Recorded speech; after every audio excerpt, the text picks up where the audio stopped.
Salut et bienvenue dans l'épisode numéro 40 du Renard des Surfaces, une émission entre copains où l'on parle de sport au pluriel.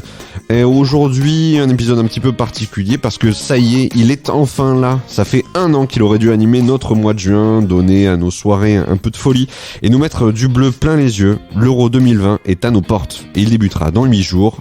Au travers les stades de toute l'Europe, 12 arènes qui sont prêtes à accueillir les sélections qualifiées, à défaut de se remplir de supporters. Des supporters, il y en a avec nous ce soir justement pour faire une petite preview tous ensemble de cette compétition qu'on attend tous depuis 1 an maintenant. Je vais les présenter. Il y a tout d'abord Hugo, comment ça va ? Salut, ça va et toi ? Hugo, ça fait plaisir de te voir. Hugo, tu vas présenter ce soir un groupe, on ne dit pas lequel. Surprise, c'est je pense le groupe le plus attendu de la compétition. Avec nous Gaëtan également. Ça va Gaëtan ? Ça va super et toi Olive ? Super, ravi de t'avoir toi aussi, je crois que tu as eu un bon groupe au tirage. Et Martin est avec nous également. Comment ça va Martin ? Très bien. Là pour analyser un groupe aussi. Ah mais c'est ça. Mais en vrai, on s'est dit voilà que l'idée d'une compétition comme l'Euro justement allait nous permettre de parler encore une fois tous ensemble du foot et il y a eu un petit tirage au sort, on va pas se mentir, histoire de pas faire de jaloux et donc on va tout de suite parler des équipes qui font cet Euro 2020, Euro 2021, on va rester sur Euro 2020, je pense, on va pas se tromper. J'ai envie de dire, on va se tourner vers le groupe que j'ai le plus teasé dans cette petite intro. On va commencer par le groupe le plus intéressant, c'est-à-dire le groupe C. Le groupe C, Hugo, je vais te laisser le présenter dans la mesure où c'est toi qui en as la responsabilité ce soir. Qu'est-ce qui se passe dans le groupe C ? Alors, avant de présenter le groupe, je tiens à préciser qu'il y a eu du hasard pour choisir les groupes, mais c'est aussi parce que je suis un spécialiste de la Macédoine que j'ai eu ce groupe-là. Donc, groupe C, groupe avec la Macédoine, groupe avec l'Autriche, avec les Pays-Bas, et avec, j'ai déjà un trou de mémoire, avec l'Ukraine. Donc, globalement, il y a un favori qui se détache assez facilement dans ce groupe-là. C'est tout simplement les Pays-Bas, puisqu'ils ont fait une excellente Ligue des Nations il y a 2 ans, où ils avaient notamment battu la France. Ils ont également fait une super campagne de qualification, où ils ont pratiquement remporté tous leurs matchs. Par contre, il ne faut pas oublier qu'avec l'absence de Virgil van Dijk, ça peut quand même compliquer les choses pour eux qui avaient eu l'habitude, un peu à l'image de Liverpool, d'être, on va dire, portés par leur leader. Là, il va leur manquer quand même un élément très fort et il faut voir ce que ça va donner par rapport à ça, puisque surtout depuis que Van Dijk a été blessé, excepté 2 matchs de qualification pour la Coupe du Monde, il n'y a pas eu 2-3 choses, il n'y a pas eu grand-chose d'intéressant à se mettre là-dedans pour tester les Pays-Bas. Dans ce groupe, on retrouve également l'Ukraine. L'Ukraine qui peut être la bonne surprise de ce groupe et de la compétition. Alors, il faut savoir que l'Ukraine, ce qui est assez intéressant, c'est que la plupart des joueurs jouent dans le championnat ukrainien, excepté quelques-uns comme Yarmolenko ou évidemment comme j'ai trouvé mort sur le joueur, comme Malinowski, par exemple. La plupart des joueurs jouent dans le championnat ukrainien et ont fait une très belle campagne de qualification, puisqu'ils étaient dans un groupe pas facile. Il y avait le Portugal, il y avait la Serbie, après il y avait le Luxembourg et la Lituanie qui étaient quand même beaucoup moins inquiétants. Mais par contre, ils ont notamment collé un 5-0 aux Serbes, donc c'est pas anodin, et ils ont également battu le Portugal. Et il ne faut pas oublier que l'Ukraine nous a mis largement en difficulté quand on les a rencontrés lors des éliminatoires de la Coupe du Monde. Donc ça montre toute la valeur de cette équipe. Ensuite, on a l'Autriche. Qui finalement a quelques bons joueurs, quelques joueurs prometteurs, Sabitzer, Alaba notamment. Alors, Alaba, c'est même plus un prometteur, c'est un très grand confirmé. Ce qui est intéressant avec Alaba notamment, c'est qu'avec l'équipe d'Autriche, par contre, il ne joue pas comme au Bayern à la gauche des faces centrales, il joue beaucoup plus haut, plus à un poste de milieu offensif. Donc voilà. Donc l'Autriche est qualifiée assez facilement pour l'Euro, mais plus aidé par un groupe assez facile que par une grande équipe, puisque dans le groupe, il y avait la Pologne, avec Lewandowski et Mitch, évidemment, la Slovénie et la Macédoine, justement. Donc, ce n'est pas un groupe inaccessible et ce n'est pas surprenant que l'Autriche soit qualifiée. Un bon point, par contre, pour eux, ils ont terminé meilleur avec le plus de nombre de buts marqués de leur groupe. Et enfin, dernière équipe, la Macédoine. Alors, la Macédoine, c'est un peu particulier. C'est l'équipe c'est-à-dire c'est leur premier Euro. C'est important de souligner. Bienvenue à eux, c'est leur première phase finale de grande compétition. Et par contre, ils ont eu des difficultés à se qualifier puisqu'ils avaient terminé troisième de leur groupe, le fameux groupe avec la Pologne et l'Autriche. Et donc, ils se sont qualifiés grâce à l'élimination en sortant notamment en terminant premier de leur groupe et après en éliminant le Kosovo en barrage, puis la Géorgie. La Macédoine, purement d'un point de vue pronostic, on ne va pas se mentir, c'est vraiment le petit poussé de la compétition. À noter, par contre, leur exploit contre l'Allemagne, fait lors du au mois d'avril, je ne sais pas, mars-avril, où ils se sont imposés d'une très belle manière, 2-1. Si je devais faire un pronostic sur ce groupe-là, je dirais assez facilement que les deux qualifiés vont être les Pays-Bas et l'Ukraine. Je pense que l'Autriche et la Macédoine n'ont pas les qualités requises pour passer en huitième de finale. Et en sachant que si je vais même un peu plus loin par rapport à ça, a priori, les Pays-Bas devraient être premiers, si on suit la logique sportive, mais on n'est pas à l'abri d'une surprise. Premièrement, parce que, comme je disais, il manque Virgile aux Pays-Bas et que ce n'est pas anodin. Et que deuxièmement, l'Ukraine est sur une... Allez, depuis que Tchenko a repris l'équipe depuis 1 an, c'est vraiment très intéressant ce qu'ils font. 2 ans même, c'est vraiment très intéressant ce qu'ils font. Et du coup, j'attends de voir. C'est pas une équipe facile à jouer. Tu as l'air, Hugo, de mettre en avant vraiment les Pays-Bas comme le favori du groupe, sauf en cas de surprise, avec une action de l'Ukraine, un beau placement de l'Ukraine dans le groupe. Tu parles de l'absence de Virgil van Dijk, mais c'est vrai que derrière, a priori, si les Pays-Bas jouent en 4-3-3, ils ont quand même Mathis de Ligt et également, comment s'appelle-t-il j'ai oublié son nom, c'est De Vrij, je crois, Stéphane De Vrij de l'Inter, qui joue aussi en défense centrale. Donc ils ont, c'est vrai, des mecs qui sont capables de faire le travail, mais peut-être pas avec l'autorité et le leadership de Virgil van Dijk. Donc tu as raison, c'est certainement un point qui va compter. Gaëtan, tu as quelque chose à dire sur ce groupe, sur le pronostic d'Hugo par exemple? Est-ce que tu le partages? Oui, je suis d'accord avec lui, et en plus il aurait pu souligner que vu qu'il y a beaucoup de matchs qui se passent à Bucarest, donc près de l'Ukraine, est-ce que l'Ukraine, avec un peu plus de public pour eux, est-ce qu'ils vont peut-être pas se surmotiver et contre le match contre les Pays-Bas, au pire faire un nul et peut-être gagner les deux autres matchs avec plus de buts d'écart ou pour passer devant. Mais après, bon, je pense quand même que les Pays-Bas, niveau classe et niveau football, je pense qu'ils seront quand même un peu au-dessus. Après, mais sinon, je pense pas qu'il y aura de surprise dans ce groupe-là, à moins que, mais c'est juste si l'Autriche et la Macédoine ont essayé de se battre pour finir meilleur troisième, mais bon, ça sera encore un miracle pour essayer d'être qualifié. C'est une bonne réflexion que tu fais. En effet, les matchs vont avoir lieu à Amsterdam et à Bucarest. Mais l'Ukraine, Bucarest, c'est pas en Ukraine, c'est en... Non, c'est en Roumanie. C'est en Roumanie, ouais. C'est juste à côté. C'est moi. La Roumanie, l'Ukraine, c'est pas à côté, non? Non, mais laisse tomber, c'est moi j'ai vrillé 2 secondes, j'ai mélangé. C'est pas très loin, Hugo. Donc, autant te dire. Il y a une frontière, mais bon. Il y a une frontière, donc autant te dire que moi je suis supporter, je fais vite le déplacement. À la Roumanie, c'est pas qualifié. Oui. Martin, toi, une petite vision sur ce groupe C. Est-ce que tout est déjà écrit ou est-ce qu'il peut y avoir des surprises, notamment avec peut-être l'Autriche?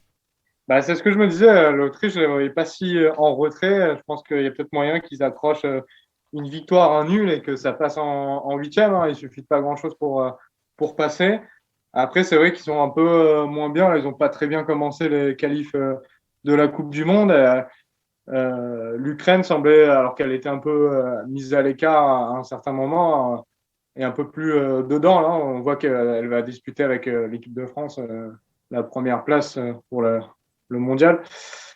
Et donc, en effet, c'est vrai que la tendance fait que l'Ukraine devrait passer un peu au-dessus, mais je pense qu'il y a quelques années, les équipes étaient assez proches, quoi. Il y a quelques cadres en Autriche qui font que... Ouais. Alors, moi, ce qui est intéressant dans l'analyse, c'est que je ne mets pas, en fait, l'Ukraine moins forte, l'Autriche, moins forte que l'Ukraine, parce que l'Ukraine n'est pas performante, justement. J'ai vraiment l'impression qu'on a une équipe d'Ukraine qui peut vraiment apporter quelque chose et qui, au-delà de la poule, peut être une belle surprise de la compétition. À savoir, je suis en train de regarder un peu les stats de l'Ukraine. L'Ukraine, c'est leur 3e présence de rang à l'Euro. Ils étaient là en 2012, donc l'Euro qui était organisé à la fois en Ukraine et en Pologne. Ils étaient là en 2016 et ils sont là cette année à nouveau. Ils n'ont jamais passé le premier tour. Ils se sont toujours écroulés sur les deux dernières, leurs 2 dernières présences. Ils se sont toujours écroulés en phase de poule. Ils ne sont jamais sortis des phases de poule. Donc, comme tu dis, s'ils sont sur une belle dynamique, Hugo, pourquoi pas sortir de ce groupe et aller essayer de créer la surprise un peu plus loin dans la compétition. Petite information, il y a quelqu'un d'autre qui est venu nous rejoindre pendant que Hugo faisait sa présentation, c'est Bruno. Ça va Bruno? Ouais, salut. Salut la team. Bruno, est-ce que tu as pu entendre un petit peu ce que Hugo a dit et éventuellement, est-ce que tu as quelque chose à rajouter qu'on n'aurait peut-être pas dit? Non, bah alors j'avoue que j'ai écouté vraiment juste la fin, juste ses pronostics et je suis assez d'accord avec lui finalement. Donc j'ai rien à ajouter de pertinent sur ça. À son Voilà. analyse. Ok, non mais c'est bien. Les gars, est-ce que vous voulez De que toute là... façon, Bruno, excepté la Super League, on est d'accord sur tout sur le foot. Oui, c'est vrai. C'est vrai que on se rejoint. Bah après, tu vas me dire ce que tu penses de mon travail sur le groupe D, mais bon, on est souvent d'accord, c'est vrai. Ah, il y a un petit teaser, c'est bien, j'aime bien. C'est pas mal. Bah écoute, sans plus attendre, Bruno, tu viens de teaser le groupe D et je te propose de partir dessus, là, voilà, je te prends au mot. C'est parti, parle-nous du groupe D, présente-le nous. Ouais, d'accord. Bah, le groupe D, écoute, c'est l'Angleterre, l'Écosse, la Croatie, la République tchèque. Alors bon, c'est vrai que sur le papier, on peut se dire que finalement, ça va être l'Angleterre et la Croatie qui vont se qualifier. Hein. L'Angleterre demi-finale de Coupe du Monde, la Croatie finaliste de Coupe du Monde. Donc les deux super favoris. Et puis il y a des 2 petits poussés qui sont l'Écosse et la République tchèque. Alors moi, je propose qu'on commence par parler de l'Écosse. Bien Parce sûr. que l'Écosse, c'est vrai qu'on connaît pas grand-chose sur cette équipe. Bon, à juste titre, hein, du coup, parce que ils ont toujours été éliminés au premier tour d'un Euro. Ils ont fait 25 ans sans Euro. Leur dernier, c'était en 1996. Donc, c'est normal qu'on ne les connaisse pas bien. Ouais, qui sont un petit peu anonymes. C'est une grande ferveur quand ils ont. Oui, complètement, complètement. Et pourtant, c'est un pays, bon, comme tout le monde connaît un peu la carte du monde, hein, mais que quand même à côté de l'Angleterre, c'est un pays de foot, quoi. Donc, c'est encore plus surprenant qu'ils soient pas là, alors que l'Irlande et l'Irlande du Nord se qualifient quand même assez souvent. Donc voilà, donc grosse ferveur quand ils sont sortis des qualifications. C'est des miraculés complets. Hein. 5 défaites, 5 victoires pendant les qualifs. Donc c'est incroyable. Hein. Ils sortent avec 15 points seulement. En fait, ils sortent grâce au barrage, grâce à la Ligue des Nations, puisqu'ils finissent 3e du groupe derrière la Belgique et la Russie. Et pourtant, la Russie, c'est pas non plus des foudres de guerre. Donc ils s'en sortent, écoute, ils battent au barrage, ils battent Israël au tir au but, après avoir fait un 0-0 ignoble. Enfin, ce qu'on a dit, hein, j'ai pas regardé le match, donc je retranscris ce qui a été dit. T'as le droit de repartir là-dessus, on te croit sur parole. Hein. Et ils ont battu encore en second. Oui, oui. Alors après, si quelqu'un l'a vu, ça m'étonnerait, parce que les premiers tours de barrage, je suis pas sûr que ça fasse rêver grand monde. Et par contre, j'ai vu le match contre la Serbie, où ils font un partout, et puis ils se qualifient encore une fois au tir au but, donc une équipe de mental. Et qui sort à Serbie, hein, Serbie qui est pas non plus dégueulasse, d'après ce qu'on a vu en qualif de Coupe du Monde. Donc c'est pas mal. Là, ils ont fait un amical il y a 2 jours, non, hier même, 2-2 contre les Pays-Bas. Donc c'est pas rien. Ils se font revenir à la 89e, mais ils marquent 2 buts quand même. Écoute, après, ce que je peux te dire, une équipe assez jeune quand même, 27 ans l'âge moyen. Petite Sélection question. moyenne, seulement 17. Ouais, vas-y. Vas-y, continue. Seulement 17, tu dis? Ouais, seulement 17 sélections de moyenne pour l'équipe, enfin pour le groupe. Donc ça pèse pas lourd. Hein. Il y a plein de petits nouveaux. Par exemple, Turnbull, 21 ans, qui vient du Celtic. Voilà, il a fait qu'une saison pleine au Celtic, c'est tout ce qu'il a fait. Ou Gilmour, 19 ans, équipe de Chelsea, mais qui a disputé un nombre infime de matchs. Donc voilà, ouais, tu vois, c'est une liste un peu contrastée avec des mecs, comment dire, d'expérience, comme Gordon, le gardien, bon là qui sera remplaçant, qui a une cinquantaine de sélections. Ouais. Sinon, il y a des petits nouveaux comme ça qui sortent. J'allais te demander. Du lot, finalement. J'allais te demander qui allait être en fait les oui. hommes forts de l'équipe d'Écosse du coup. Oui, sans hésiter déjà Robertson, l'arrière gauche de Liverpool. Lui, il a fait tous les matchs de Première Ligue, tous les matchs de Ligue des Champions. Il a déjà tout gagné avec Liverpool, donc ça c'est le gars sûr. 27 ans en plus, donc il apporte il apporte l'intégrité à l'équipe. Et puis après, c'est difficile de répondre à ta question parce que finalement, il y a que des jeunes. Hein. Quand on regarde la compo probable, hein. Derrière, ça va être Hanley. Donc Hanley, c'est un défenseur central qui joue à Norwich en 2e division, donc c'est pas terrible. Tierney d'Arsenal qui est un petit genou et McTominay derrière. Donc voilà, et qui joue pas à ce poste en plus d'habitude. Donc c'est un peu du brick et de broc derrière. Puis après, c'est des mecs alors les attaquants, parce qu'il faut se pencher sur l'attaque, c'est importante. Il y a Che Adams de Southampton. Bon, lui, son bilan de la saison, c'est 9 buts et 5 passes décisives. Bon, d'accord. Et en sélection, 3 sélections, 1 but. Voilà, et il va être titulaire à l'Euro, sans doute. Donc, c'est pas... Et son compère d'attaque, qui s'appelle Lyndon Dix, il joue en D2 à QPR. Voilà, et en 43 matchs, il a mis 12 buts et 5 passes D. Et c'est sa 11e sélection seulement. Enfin, il a que 11 sélections. Donc, c'est pour dire que cette équipe est bancale, en tout cas devant, quoi. Ouais, mais on le voit, une équipe qui est élargie, avec des profils assez jeunes et avec peu d'expérience. Tu voulais dire, continue, je vais pas t'arrêter. Non, mais je peux te dire je peux vite fait dire les points faibles que j'ai notés. Alors, il y a beaucoup de points faibles, hein. Il n'y a pas beaucoup de points forts. Bah, le point fort, alors, si je vais commencer par les points forts, parce qu'il n'y en a pas beaucoup, mais ils sont importants. Ils vont jouer 2 matchs à Glasgow, quand même. Ouais. À Hampden Park. Ça, c'est pas mal. Ils jouent à Croatie et la République tchèque. Voilà. Mais par contre, ils jouent l'Angleterre à Wembley derrière. Voilà. Donc, il va y avoir la géopolitique. Les amoureux de la géopolitique et des tensions en tribune vont être contents, je pense. Ça va faire des matchs à enjeu. Et donc, les points faibles, déjà, ils ont 3 titulaires potentiels. Donc, Marshall, Henley et Dix qui jouent en Ligue 2 anglaise. Ouais. Voilà. Mauvaise saison du Celtic.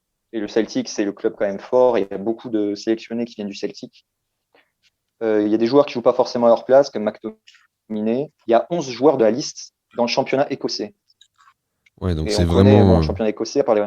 C'est ça, moi j'allais dire, à part les Rangers et le Celtic, c'est vrai que le championnat écossais, il n'a pas énormément de visibilité en Europe. On sait pas vraiment ce que ça vaut. Hein. C'est ça que tu veux dire, sans doute. Ouais, exactement. Enfin, pour regarder quelques matchs de cette ligue, je peux vous dire que ça vaut pas le détour. Hein, donc... Et c'est tout à ton honneur. Voilà, c'est un peu des purges. Et puis voilà, c'est une équipe très jeune. Et le coach aussi. Le coach, juste un mot sur le coach. Bien sûr. Et en fait, oui, il a entraîné que Kilnarrock. Donc, il a fini 3e avec Kilnarrock, qui est un club écossais. Et c'est tout ce qu'il a fait. Il a longtemps été adjoint à Chelsea, à Liverpool. Mais en tant que coach numéro 1, il a que 2 ans, en fait. Et il a pris la sélection en 2019.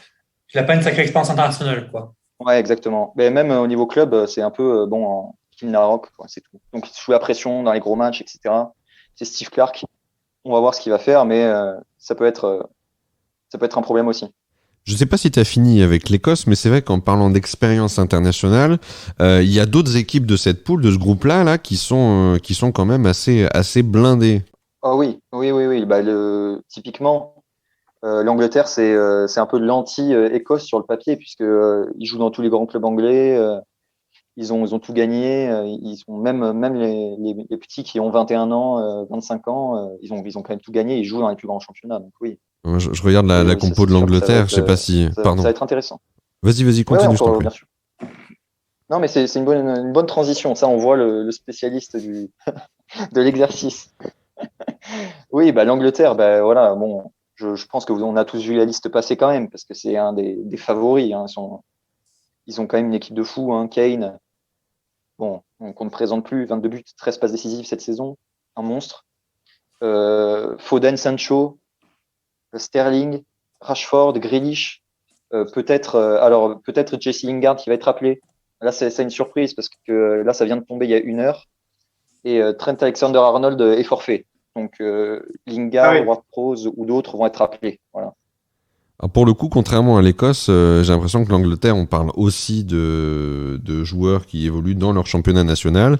Et pour le coup, bah, c'est des joueurs que tout le monde connaît parce qu'ils disputent chaque année la Ligue des Champions dans les clubs les plus prestigieux. Certains ont joué la finale, je pense à Sterling notamment.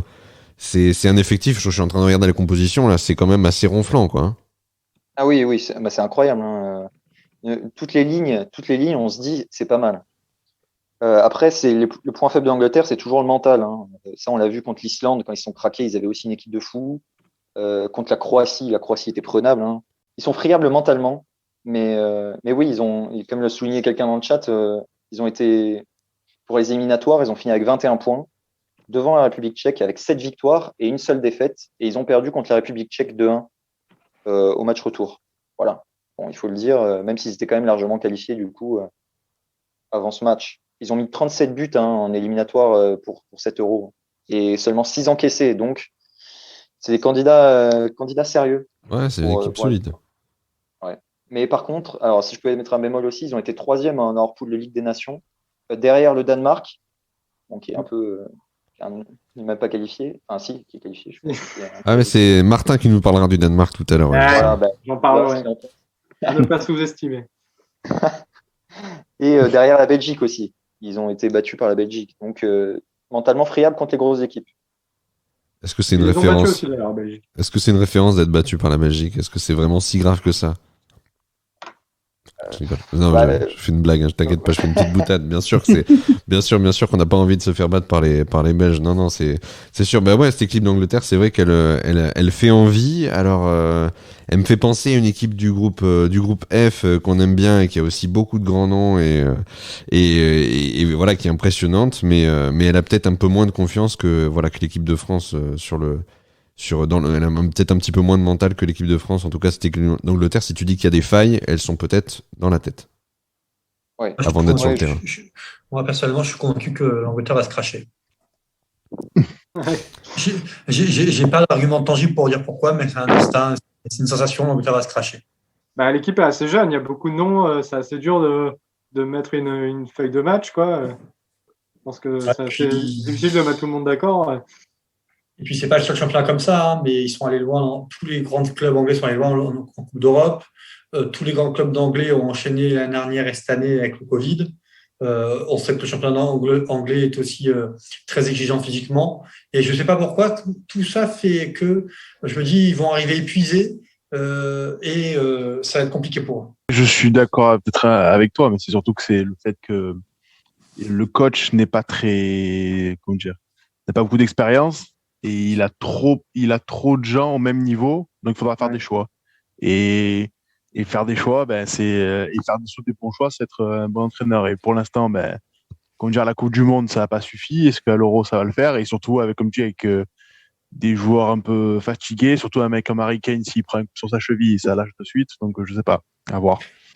Et puis il y a ça, et puis qu'on aime ou pas le style de l'équipe de France.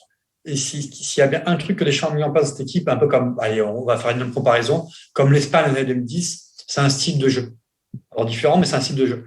Et l'Angleterre, j'ai pas l'impression qu'ils aient encore trouvé leur modèle. Je sais pas, je le sens pas forcément très bien pour l'Angleterre. Alors Bruno, tu disais très justement que les matchs joués partiellement à Londres et à Glasgow, il y a deux équipes qui vont pas spécialement être avantagées par ces situations géographiques, c'est les deux restantes, la Croatie et la République tchèque. Ouais, c'est vrai que ça va être un gros handicap puisque ils jouent soit en Écosse, soit en Angleterre. Donc eux, c'est un peu les dindons de la farce, comme on dit.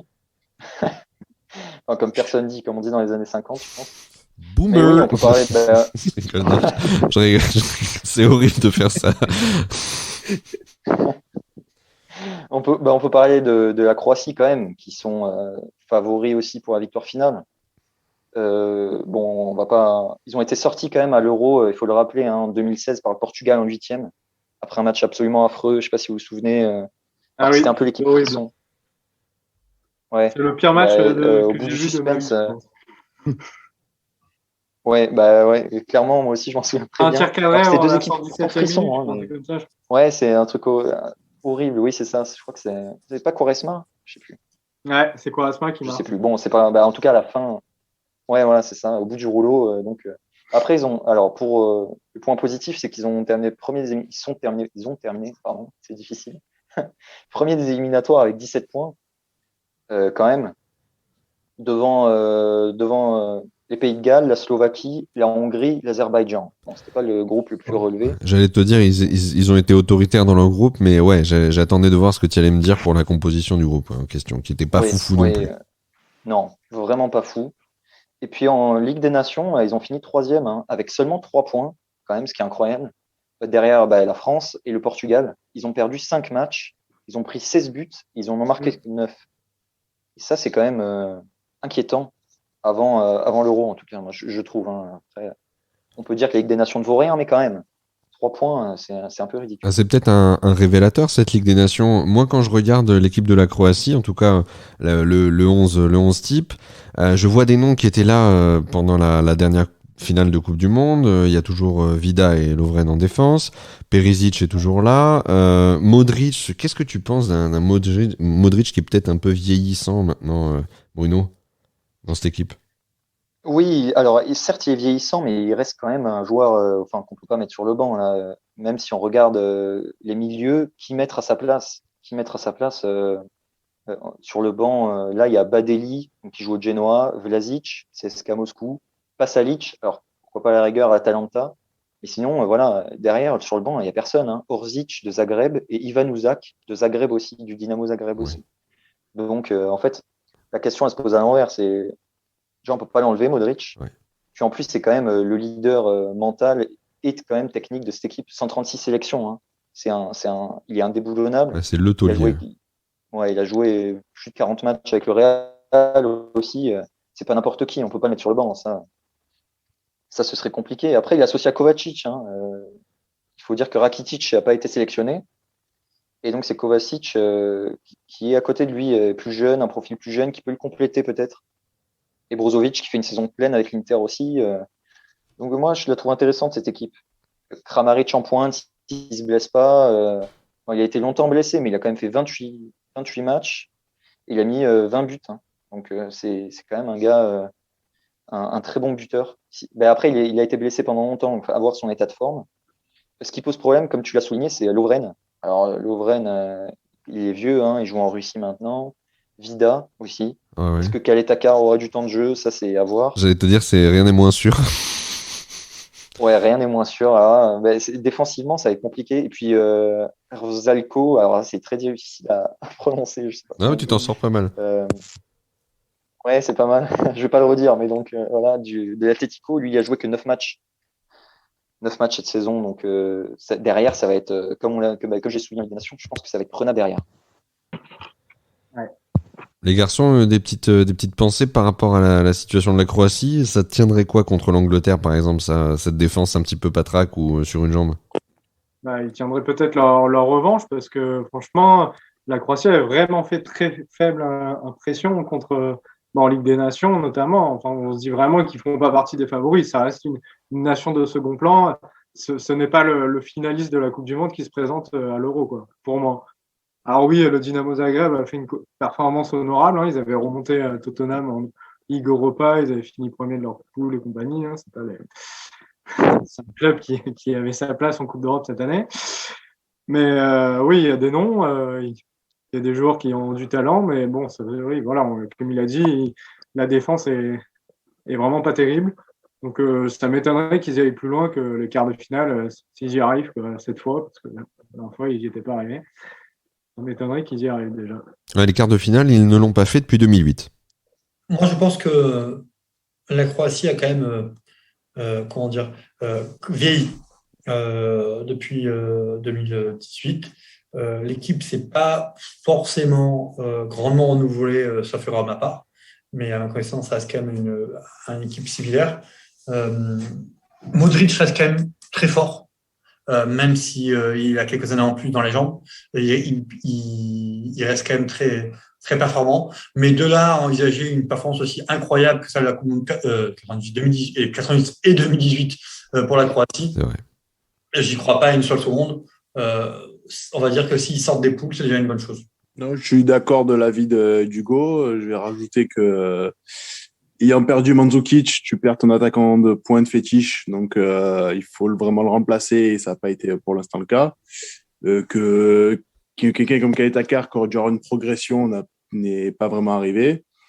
Et le souci, c'est que oui, Modric est toujours au niveau, mais après, pas de Rakitic. Est-ce que Kovacic, qui a très peu joué avec Chelsea, ou à part rentrer que des bouts de match, saura être un vrai taulier dans une compétition? Est-ce que le Rebic qui joue au Milan AC est assez bon pour jouer ou en pointe ou 10. Faut voir. Je les vois pas aussi bons qu'à la Coupe du Monde, beaucoup moins dans un rôle de favori, mais ils peuvent faire leur compétition. Mais du coup, il ne reste qu'à présenter la République tchèque. J'ai juste un petit mot à dire sur la République tchèque avant que tu les présentes. C'est une des équipes qui est très régulière au niveau de leur présence à l'Euro. Ils sont là depuis 96. Ça sera leur 7e apparition consécutive dans la compétition. Ouais, mais c'est bien de le souligner, hein. Bon, après, c'est une belle stat, hein. On peut faire dire ce qu'on veut aux stats, mais quand même, à l'Euro 2016, ils ont fini avec 1 point, hein, quand même. Bon, ils avaient une poule relevée. Ils ont une défaite 2-0 contre la Turquie, nul contre la Croatie, et ils perdent 15-0 contre l'Espagne. Donc, parcours honorable quand même. Et puis, alors pour les éliminatoires, ils finissent devant le Kosovo et derrière l'Angleterre. 15 points, donc comme l'Écosse en éliminatoire. Bon, alors les mecs derrière, c'est la Bulgarie et le Monténégro. Donc, c'est pas non plus la poule la plus relevée des éliminatoires, mais ils ont eu quand même le courage enfin, le courage. Allez, on va dire la force mentale de se qualifier. Ils ont été battus par l'Écosse quand même, il faut le souligner, en Ligue des Nations. 1-0, puis 2-1, donc 2 fois battus par l'Écosse. Ça me paraît important puisqu'ils vont se retrouver. Et puis ils ont été défaits par les Anglais aussi pendant les éliminatoires. Donc ils ont été défaits par quasiment leur poule, en tout cas avant. Après, on sait que ça peut changer la donne. Quand on est dans l'Euro, on se donne à 100%, donc ça peut changer. T'es en train de me dire qu'ils viennent pour se faire casser la gueule, là, grosso modo, là. Non, parce que c'est quand même une équipe solide. Et puis, comme tu as souligné, ils ont l'expérience de l'Euro. Et puis, ils peuvent compter sur l'homme fort, hein, quand même, que je vais souligner, c'est Soucek de West Ham. Meilleur milieu défensif de Première Ligue. 38 matchs complets, 10 buts. Vraiment l'homme fort des Hammers. Il a quand même 33 sélections, 7 buts. Il a que 25 ans. Donc, ils peuvent compter sur un milieu défensif hyper solide. Après, ouais, c'est une équipe sur le papier qui fera pas rêver grand monde, hein. Je peux vous dire des noms, je sais pas si vous les connaissez, hein. Il y a, par exemple, Selutska derrière, Kalas, Kaderabek, Koufal. Voilà, en fait, il y a beaucoup de joueurs issus du Slavia Prague. Donc, le Slavia qui a quand même fait une grosse épopée européenne, qui est championne de la République tchèque quand même. Donc, cette bonne dynamique peut les porter. Mais ouais, c'est des joueurs. Le capitaine emblématique d'Arida, par exemple. Bon, il joue au Hertha Berlin. Voilà, donc c'est pas des mecs qui jouent dans les grands clubs. C'est un peu le même problème que l'Écosse, hein, finalement. Ils jouent dans le championnat domestique, donc souvent en République tchèque. Mais derrière, il y a peu de grands footballeurs, hein. Il y a Patrick Schick. J'allais te dire, voilà, rebondir sur Patrick Schick, qui est peut-être un des mecs les plus connus qui joue au Bayer Leverkusen, mais. Ouais, mais il n'a pas fait une grande saison, hein. 29 matchs, 9 buts, une passe décisive. Oui, après, lui, c'est l'homme fort devant qu'on peut, avec Soucek, hein, c'est les deux qui vont devoir porter de toute façon. De toute façon, ils vont devoir porter l'équipe. Et le point faible quand même, parce que souvent, ces petites équipes ont un bon gardien. Mais là, c'est Vaklik. Et Vaklik, c'est le deuxième gardien de Séville. Aïe. Il a joué 7 matchs cette saison. Donc attention, parce que avec un goal qui est complètement qui a fait 7 matchs, donc c'est incroyable de partir avec ça. Ils vont devoir tenir face à la Croatie, face à l'attaque de feu de l'Angleterre et face aux grandes gigues écossaises. Donc attention. Voilà, donc je suis pas. Elle est solide derrière, hein, elle prend pas beaucoup de buts, elle est dure à bouger, mais et c'est une attaque très faible aussi. 13 buts, je vois dans le chat qu'on se soulève, c'est pas l'épaule de Nedved, non, ça c'est sûr. 13 buts, 11 encaissés en éliminatoire, c'est pas brillant devant. Et alors du coup, est-ce que tu as un pronostic sur l'ordre de qualification de ce groupe-là? Qui sera le premier, qui sera le dernier? Je t'écoute, hein. Place-les-nous comme tu veux. Alors, premier, moi je mets l'Angleterre, hein, bon, sans surprise. L'Angleterre, je sais qu'ils vont pas aller au bout, mais en tout cas, ils vont sortir des poules en la première place. Ils jouent chez eux, ils ont un effectif de fou. Voilà, l'Angleterre en 1, Croatie en 2 quand même, parce que ils ont une attaque de feu, donc ils vont pouvoir dynamiter la République tchèque et l'Écosse qui ont personne derrière. Ils perdront ou ils feront match nul contre l'Angleterre. Mais en troisième, on sait que la place de troisième elle est importante dans cet Euro. Je vais mettre l'Écosse parce qu'ils jouent quand même 2 matchs chez eux. Et puis il y a le petit frisson de jouer contre l'Angleterre, de s'arracher. Ça fait 25 ans qu'ils attendent ça, donc je mets l'Écosse en en 3, voire créer l'exploit et se mettre en 2, mais je les mets en 3 quand même. Et la République tchèque qui finit avec 1 ou 2 points, je pense, derrière. Super. On va commencer par Martin. Ton avis par rapport à ce pronostic, est-ce que tu es d'accord avec Bruno? Ouais, c'est vrai que l'Écosse pourrait faire sensation.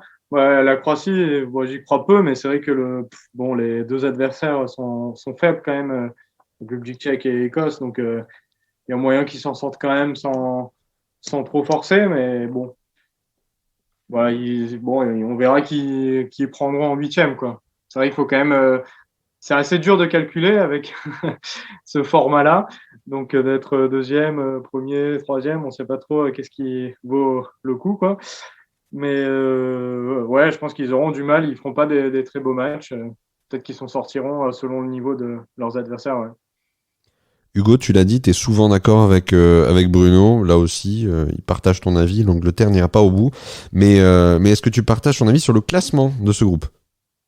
Oui, oui. J'ai une petite hésitation entre l'Écosse et la République tchèque pour moi.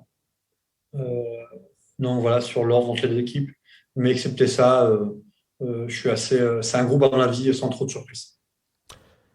Gaëtan, un petit mot là-dessus. Est-ce que l'Angleterre est vraiment l'archi-favori de ce groupe-là et la Croatie condamnée à jouer les seconds couteaux pour cette deuxième place?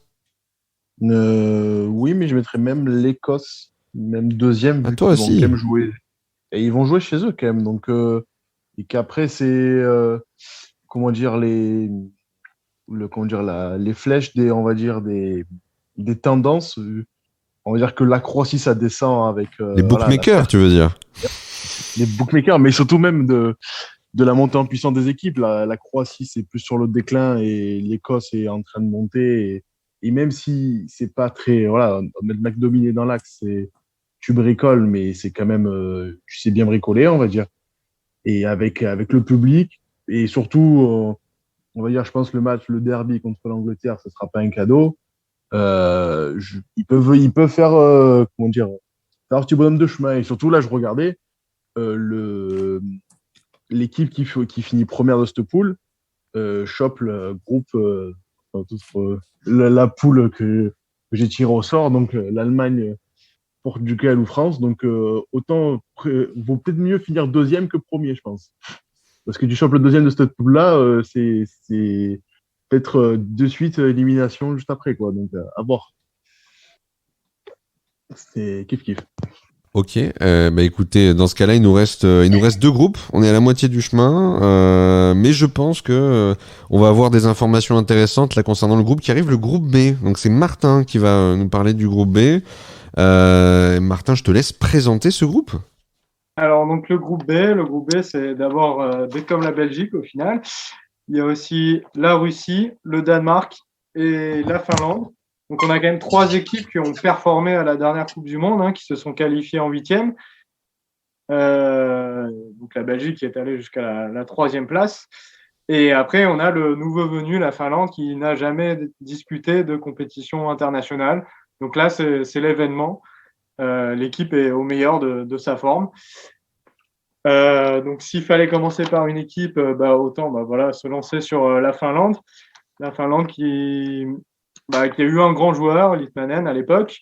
Aujourd'hui, il n'y a pas de grande star. On peut parler comme star, on va dire, entre guillemets, le joueur connu, c'est Pukki avec Norwich qui sort d'une très bonne saison, même en deuxième division, mais en première division, il y a 2 ans, il avait fait aussi une très bonne année. Malheureusement, il s'est blessé lors du dernier match, avant-dernier match de la saison contre Reading. Donc, c'est pas sûr qu'il sera en pleine forme. C'est une équipe qui a beaucoup de joueurs un peu de deuxième niveau, on va dire, d'équipes mal classées de Bundesliga ou de Championship en Angleterre. Donc, les joueurs sont assez peu connus. D'accord. Dans les joueurs à suivre, on peut noter Glenn Kamara, le milieu défensif des Rangers. Donc, un milieu assez technique, récupérateur. Donc, je pense qu'il sera à surveiller. Il y aura aussi Poyan Palo, qui est assez performant donc, avec l'Union Berlin. C'est un jeune joueur, à noter. Bon, on verra ses performances. Il y a le gardien aussi du Bayer Leverkusen qui est un ancien, Radecki. Et après, bon, voilà, les autres joueurs sont des noms moins connus. Même le capitaine Sparv, c'était un capitaine qui est assez apprécié, actif sur les réseaux sociaux, mais qui est très peu performant, qui a fini dernier avec son club du championnat grec et qui en plus ne jouait plus les derniers matchs. Donc voilà pour dire le niveau des titulaires. Une charnière centrale vieillissante. Donc bon, voilà. Donc la Finlande, c'est une équipe surtout qui a créé une bonne dynamique très récente. Donc là, je pense qu'il y a un soutien populaire très important. Malheureusement, ils joueront à l'extérieur. Ils ont été assez peu performants à l'extérieur lors des derniers matchs. À ceci près qu'il y a une victoire quand même au Stade de France avec pas un chaos debout, mais en tout cas ils nous ont bien embêté les Finlandais la dernière fois qu'ils sont venus il y a quelques mois. C'est une équipe qui sera peut-être compliquée à détourner un peu, qui paraît assez solidaire. Donc voilà, peut-être une surprise, peut-être sur le premier match. Ils vont peut-être chercher la Russie qui est un peu en défaut de confiance. Donc voilà, ils ont fait des bonnes qualifications. Bon, ils ont perdu certains matchs contre la Grèce, la Bosnie. Bon, mais voilà. Donc là, il y a vraiment une très bonne dynamique actuelle. C'est la première phase finale d'une grande compétition. Donc après, il y aura la Russie, un adversaire qui sera peut-être à la portée de la Finlande. La Russie, c'est une équipe quand même quart de finaliste du dernier mondial, qui va jouer 2 matchs à domicile, donc qui a su jouer les matchs à domicile la dernière fois à la Coupe du Monde et qui va continuer de jouer à domicile. 2 matchs à domicile.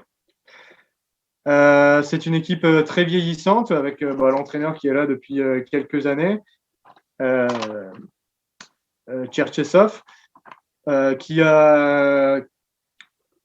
compte sur ses cadres habituels. Il a même rappelé Zhirkov, qui a 37 ans, le défenseur là, latéral.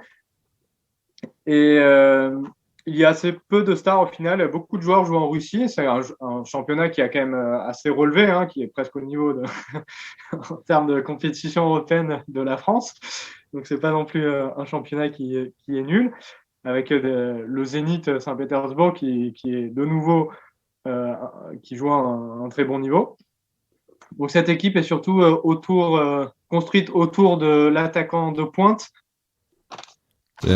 Artem Djuba, non, peut-être oui, exactement, l'attaquant de 32 ans qui est quand même qui s'est fait connaître un peu à l'image de Valbuena sur une histoire de sextape, mais bon, il n'a pas du tout le physique de Valbuena puisque c'est un colosse, plus d'1m94, 88 kilos.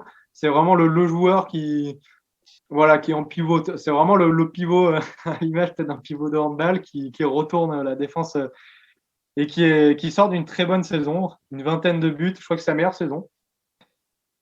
Et derrière, il aura des créateurs, Golovin, avec Monaco, qui commence à s'affirmer. On sait que c'est un talent.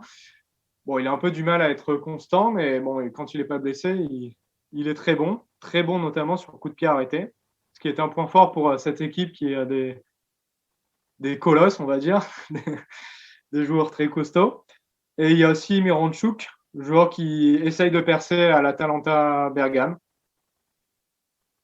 Le reste, c'est une équipe assez vieillissante, donc en perte de confiance, qui a perdu 5-0 contre la Serbie, qui n'est même pas présente à l'Euro, qui a perdu contre la Turquie aussi lors de ses derniers matchs. Donc une dynamique très négative, où l'entraîneur est très contesté au niveau de la presse. Donc la Russie ne fait pas figure de favori dans cette poule.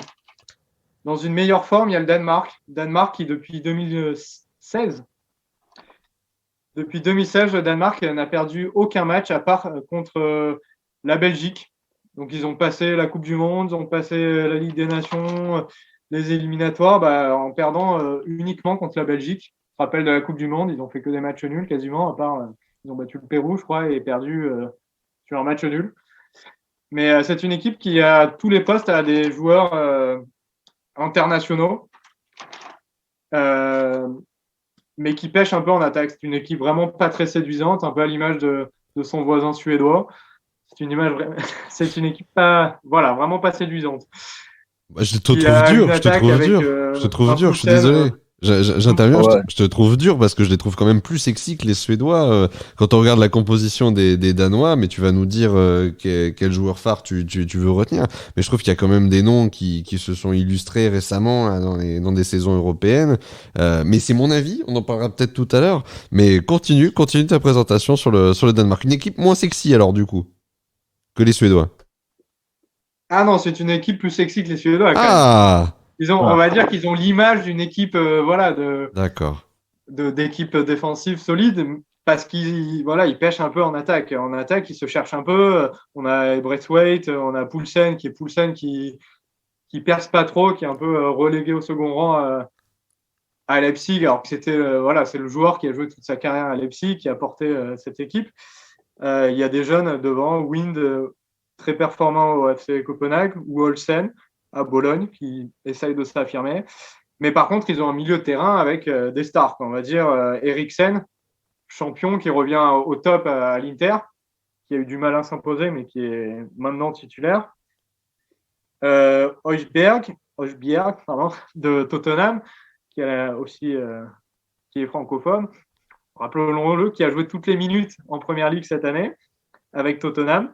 Il y a aussi Delaney, le joueur du Borussia, qui, quand il n'est pas blessé, est performant. Donc il y a vraiment un milieu solide. Et en défense, il y a Kier qui revient très bien au Milan, le joueur passé par la Ligue 1. Daniel Vass de Valence. Aussi passé par les vieux Antonin Gaillard, exactement, ouais. Il y a aussi Christiansen, récent vainqueur de la Ligue des Champions. Avec Chelsea. Ouais. Entré à la place de Thiago Silva. Et après, il y a Maleux, qui est joueur de l'Atalanta, qui commence à s'affirmer. Et puis Kasper Schmeichel, le gardien. Voilà, un titulaire indiscutable. Donc il y a vraiment une équipe complète qui pêche un peu en attaque. Donc c'est pour ça que peut-être l'équipe peut paraître moins séduisante. Ou voilà, on retient moins. Voilà, on n'a pas le nom d'un buteur en tête. Mais par contre, c'est une équipe qui perd quasiment aucun match. Et on peut dire que c'est un avantage dans une poule où il suffit d'avoir 3-4 points pour se qualifier. Et notamment, c'est le Danemark joue 3 matchs à domicile, et notamment contre la Russie. Donc c'est une équipe à la fois en forme, qui perd quasiment aucun match, certes peu séduisante sur certains matchs. Les éliminatoires n'ont pas été très, très séduisants, mais bon, ils perdaient peu de matchs, mais qui n'a pas perdu contre la France, qui n'a pas perdu contre l'Allemagne, qui n'a pas perdu contre l'Angleterre. L'Allemagne, c'était hier, faut se rappeler. Ils ont même battu l'Angleterre en Ligue des Nations. Bon, même s'il y a eu deux expulsions. J'ai presque envie de t'interrompre parce que j'ai l'impression que si tu nous parlais pas, si t'avais pas à nous parler de la Belgique là dans 2 minutes, tu nous parlerais presque du favori du groupe. Pas faux. Alors, je pense que le Danemark va se qualifier, ira en 8e et aura peut-être son coup à jouer en 8e, peut-être en quart de finale. Bon, ils iront, peut-être. C'est peut-être un outsider qui fera partie peut-être des demi-finalistes surprises, comme il y en a à chaque fois, à l'image du Pays de Galles, de la Russie, de la Turquie, parmi les derniers euros, quoi, qu'on a pu voir, mais ça dépendra un peu du tirage après, quoi. Mais c'est une équipe qui tient la route. Mais le grand favori, ça reste la Belgique. On rappelle, le Danemark est quand même 10e nation au classement FIFA, donc peu d'équipes sont mieux classées qu'eux. Mais la Belgique, c'est le premier de ce classement FIFA. La Belgique qui a disputé une fois la finale de l'Euro avec Eric Guéret à l'époque, qui avait été buteur pendant cet Euro. Donc c'est une équipe qui doit enfin percer, puisque c'est une génération dorée. C'est un peu la fois ou jamais où il faudra vraiment qu'ils percent. Et c'est une équipe qui est dans une très très bonne dynamique. Il y a quasiment que des victoires. Il y a une seule défaite sur la période entre les deux compétitions. C'était contre l'Angleterre en Ligue des Nations. Donc c'est peut-être une défaite un peu anecdotique, sachant qu'ils ont battu 3 fois l'Angleterre récemment, 2 fois en Coupe du Monde et le match retour en Ligue des Nations. Bon, elle signifie peut-être pas grand-chose, cette défaite. Malheureusement, il y a des stars qui ne sont pas en forme. On peut parler des deux milieux, enfin pas en forme, plutôt pas en forme physique, on va dire. On peut parler de Hazard, qui sort d'une saison assez moyenne avec le Real. On peut parler de Witsel, très souvent blessé, mais performant en match, qui a été blessé en deuxième partie de saison. Et on peut parler de Bruyne, qui vient de se blesser, qui est quand même la grande star de cette équipe. C'est quand même le joueur qui a surpassé, le meilleur joueur de première ligue, probablement. Est-ce que tu en sais un peu plus sur l'indisponibilité de Bruyne? Ils ont communiqué récemment dans la presse à ce sujet ou pas du tout? J'ai cru comprendre qu'il jouerait. Je ne sais pas comment, parce que... Normalement, il ne fait pas le premier match. Il est forfait sûr pour le premier match. Ok, ça va poser problème, c'est sûr, parce que il n'y a pas non plus... Il y a de très bons joueurs, mais bon, il n'y a pas non plus... Il y a des remplaçants qui volent pas toujours, qui sont peut-être pas au niveau des adversaires de la Belgique, comme la France, voire même peut-être l'Angleterre, qui est peut-être un niveau en dessous, mais qui a des remplaçants. Quand on regarde la composition... Vas-y Hugo, vas-y. Ils vont se cracher à la Belgique, c'est sûr. J'espère. Une de plus. Hugo, j'espère tellement que t'as raison. Parce que moi, leur histoire, c'était la Coupe du Monde 2018. Leur défense est beaucoup moins performante qu'il y a quelques années.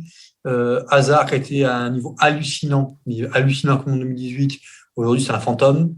On dirait comment il s'appelle, Valère Germain sur un côté. De Bruyne, tout pour moi reposer sur le duo De Bruyne-Lukaku, en sachant que du coup De Bruyne, on ne sait pas trop dans quel cas il va quand même récupérer, parce que s'il ne peut pas jouer d'ici jusqu'au premier match, peut-être aussi qu'il ne va pas pouvoir beaucoup s'entraîner, au moins collectivement jusqu'au premier match. Donc c'est un peu délicat pour lui. Et alors oui, par contre, il y a Lukaku qui a fait une année incroyable. Voilà. Mais je ne vois pas cette équipe gagner. En vrai, imagine... Le seul joueur qui a été en forme cette année, on peut penser à Tielemans avec Leicester. Il y a aussi son compagnon de club, Castagne. Il y a aussi Ferreira Carrasco, champion d'Espagne, Atletico, oui, tout à fait. qui revient en forme, qui est revenu de Chine. Il y a Thibaut Courtois qui est au final contesté, mais qui a eu des débuts un peu difficiles au Real, mais qui s'est très bien imposé. Donc c'est toujours important d'avoir un gardien au top pour l'Euro. On peut aussi penser aux joueurs du Borussia Dortmund qui reviennent au top. Thorgan Hazard, le frère. Il y a Meunier. Il y a même Benteke qui revient progressivement, qui a fait une saison honorable. Le chat est très modéré sur les performances, en tout cas le niveau des joueurs cités, mais c'est pas grave, on reviendra après. Non mais tu as raison, quand on regarde cet effectif, c'est vrai que sur le papier, il y a des noms, c'est ronflant. Ouais. Par contre, il y a une défense assez vieillissante, on peut le dire. Une défense Vertonghen, Denayer, Adalverel. Denayer. C'est pas. Voilà, à l'époque, il y avait Vincent Kompany et les deux autres. Enfin, Kompany qui a été remplacé par Denayer, qui n'est pas un mauvais joueur, mais qui n'a pas fait sa meilleure saison cette année. Voilà, c'est une trentaine d'années tous. Vertonghen, c'est 34 ans. C'est le joueur qui a joué le plus de matchs avec la sélection belge. On peut penser aussi à Lukaku, qui est le recordman de buts avec la Belgique, quasiment 60 buts avec la Belgique. C'est plus que n'importe quel Français avec la sélection française. C'est pour ça que c'est un peu une génération historique de la Belgique, mais qui est un peu... On peut penser qu'ils ont peut-être déjà laissé passer leur chance, quoi. Là, ils devraient pouvoir se qualifier quand même, parce que c'est une équipe très constante avec une... Voilà, on connaît le 3-4-1 de Roberto Martinez. C'est une équipe qui fait du spectacle, c'est une équipe qui est constante, qui a une bonne dynamique sur les derniers matchs. C'est une équipe qui sait contourner les équipes très défensives. Donc on peut penser qu'il arrivera à contourner le Danemark et la Finlande. Je pense pas que la Russie non plus devrait poser trop de problèmes. En plus, ils vont se mettre en jambes parce qu'ils vont commencer, ils vont jouer d'abord la Russie, puis le Danemark, puis finir sur la Finlande. Donc à la limite, tu vois, ils ont le temps de croquer les Russes comme il faut, d'avoir un petit problème contre les Danois et de se rattraper contre les Finlandais. Donc en vrai, c'est vrai qu'ils ont on va dire l'enchaînement des matchs peut jouer en leur faveur aussi, quoi. Après moi je trouve que c'est pas non plus un groupe facile. Ah non. Ils vont en sortir. Parce que c'est pas non plus incroyable et qu'il y a quand même quelques joueurs qui sont encore des joueurs très très haut top niveau. Mais dans l'ensemble, pour moi, c'est pas le groupe plus facile de cet Euro, loin de là. Même si à côté, Galette va nous faire le groupe de la mort derrière, mais Et on l'attend avec impatience. même dans ce niveau, même dans ce groupe-là, il y a du niveau. Non, mais c'est un groupe traquenard où tu as 3 équipes très fermées défensives et où normalement tu as l'équipe de feu de la Belgique qui doit tout casser. Mais quand tu vois comme disait Martin, oui, il y a des noms. Mais tous les noms cette année, ils sont pas fameux. Mertens qui fait pas la Ligue des Champions avec Naples, Hazard ou même ceux de Dortmund qui sont en dents de scie, mais bon, qui ont sauvé leur saison en arrivant à la Ligue des Champions à la dernière journée ou l'avant-dernière. Et derrière où c'est un peu des vieillots et là, j'ai vu que Vermaelen jouait au Japon. Ok, le mec, il va être en forme avec Iniesta. Ouais. Non, mais on est tout à fait d'accord. Surtout qu'à l'époque, ils jouaient avec 3 défenseurs, sachant qu'ils avaient 3 très bons défenseurs centraux. Là, les défenseurs centraux, il n'y a pas tellement de remplaçants. Ça commence à être compliqué, quoi. Il n'y a plus compagnie. Le système, ils vont vouloir persévérer sur ce système parce qu'ils ont aussi des joueurs de couloir. Enfin, on ne sait même pas si c'est plutôt des ailiers un peu pistons, c'est pas vraiment des latéraux au sens pur. Peut-être que ça va provoquer le naufrage, cette volonté de rester sur la solution qui marchait jusque-là. Peut-être aller droit au mur, quoi. Peut-être ça tiendra encore droit au mur. pour 7 euros. C'est pas mal comme slogan, ça, droit au mur. Ça me fait penser à quelque chose. Mais en parlant de droit au mur, du coup, là, on a fait les 4 équipes de ton groupe. Ça veut dire qu'à un moment donné, il va falloir que tu nous donnes un petit classement. Qui, pour toi, va se qualifier en première position et qui va réussir à glaner la 2e place dans ce groupe-là, le groupe B? Je dirais quand même que la Belgique finira première. Je pense que le naufrage arrivera plus tard. Le Danemark, je pense que avec fort de ces 3 matchs à domicile, je suis désolé, mais naufrage, ça reste dur quand même. Hein. Comment? Naufrage, ça reste dur quand même. Hein. Non, oui, peut-être pas de naufrage, non. Pas... L'échec, on va appeler l'échec. Ouais, voilà, c'est un échec. Disons qu'il y a beaucoup d'attentes autour de la Belgique, comme la Croatie, ça avait été le cas à l'Euro en 2016. En disant qu'on attend l'exploit et peut-être qu'il n'arrivera pas, on ne sait pas. En tout cas, je pense que c'est une équipe qui sait contourner les défenses, les grosses défenses. Donc, je pense qu'ils s'en sortiront, ils seront premiers. Le Danemark n'aura pas de problème, je pense, contre la Russie, notamment, ils jouent à domicile. Donc, c'est vrai qu'ils pêchent un peu sur l'attaque, donc c'est vrai qu'ils risquent de manquer de marquer les buts importants. Donc, c'est peut-être que ça leur posera problème. Et après, la Finlande, il y aura une très bonne dynamique, mais je pense pas qu'ils arriveront à faire mieux que accrocher peut-être un match nul important, quoi. Il faudra prendre le but de Pukki contre la Russie. Ça sera la cote la plus facile à prendre du match, à n'en pas douter. Bruno, tu parlais tout à l'heure de géopolitique. Là, il y a de la géopolitique dans ce groupe avec des nations qui ont été emmerdées par la Russie pendant des années. La Finlande et le Danemark vont vouloir leur casser la gueule. Toi, ton idée du classement, ça serait quoi? Les Belges devant, toujours? Ou autre chose? Oui, moi je suis assez d'accord. Bon, là, je pense qu'on est tous d'accord pour dire la Belgique en 1. Ouais. Après, Christian Jean-Pierre l'immense disait que pour gagner une grande compétition, il faut un attaquant de légende, Lukaku, qui marche sur la Serie A, et un grand gardien, Thibaut Courtois. Donc pourquoi pas, ils peuvent aller au bout. Sur un malentendu, ils peuvent aller au bout. Non. Mais bon, je n'y crois pas non plus. Je mange mes écouteurs s'ils vont. Voilà, c'est noté. Je t'ai entendu. Tu as mangé beaucoup de choses, Hugo, 7 euros. Après, Gaëtan, t'as dit tout à l'heure, oui, c'est un groupe traquenard. Non, c'est un groupe absolument purge. Derrière, Russie, Danemark, Finlande, je pense que ça va être difficile, ça va être des matchs assez purges. Bon, après, Danemark en 2. Vraiment... Ouais, la Russie, ils sont en bout c'est du vraiment rouleau. pas terrible le niveau, ouais. Et puis, Russie en 4. Moi, je mettrais même Russie en 4 et Finlande qui arrive à battre la Russie et pour prendre la 3e place. Mais ils vont pas plus loin. Ok. Moi, je mettrais bien la Russie. Hein. Non. Première du groupe? Deuxième. Non. Pardon. Excuse-moi. Non, pardon. Je me calme. La logique voudrait Belgique, Danemark. Hein. Mais c'est plus que la logique quand même. Hein. Quand tu regardes l'effectif des Danois. Oui, bien sûr. Mais je me dis pourquoi pas une petite surprise avec la Russie qui est, même si c'est une équipe qui n'a pas un haut niveau en ce moment, on a un super Golovin et sur des poules, ça peut suffire pour passer, aller chercher, retrouver quelques points et passer en 2e position. Et je sais pas qui vont devoir battre les Russes, à part les Finlandais. Je sais pas qui ils peuvent battre, parce que je les vois pas battre les Danois. Les Danois, ça fait quand même. Alors là, je ne veux pas dire de bêtises, mais je crois que ça fait quand même quelques années qu'on les voit dans les compétitions internationales. Ah, tu les as vus à l'Euro. Je vais te dire une bêtise, parce que les Danois, justement, ils ont raté l'Euro 2016. Ils ont raté C'est l'Euro. Ils avaient perdu contre la Suède, justement.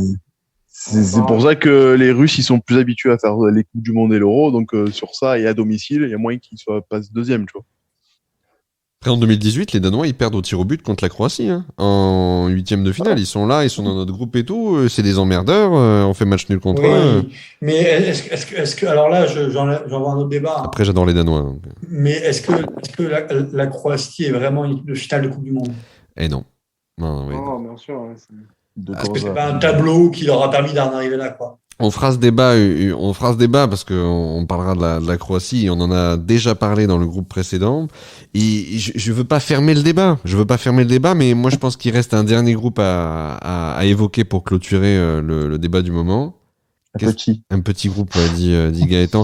Ouais, on a gardé pas le meilleur pour la fin, mais justement on va finir avec un petit groupetto, le groupe F. Donc Gaëtan, je te laisse faire les présentations. Oui, petit groupe F avec de petites nations, avec un petit palmarès sur l'Euro et sur la Coupe du Monde. Non, je plaisante. Donc, le groupe de l'Allemagne, Portugal, la France, bien sûr, et de la Hongrie. Donc, la Hongrie et l'Allemagne joueront plusieurs matchs à domicile, à Munich et à Bucarest. Donc, ça jouera en leur faveur et surtout. Budapest, pardon. Non, parce qu'on parlait à Bucarest juste avant, donc oui, Bucarest n'est pas à côté de l'Ukraine, je suis d'accord, mais bon, tu prends un avion, tu n'y es même pas en 1 heure. Donc, je pense qu'il y aura pas mal de contingents qui vont arriver. Pour Galette, il y a tout qui est à côté de l'Ukraine. Incroyable.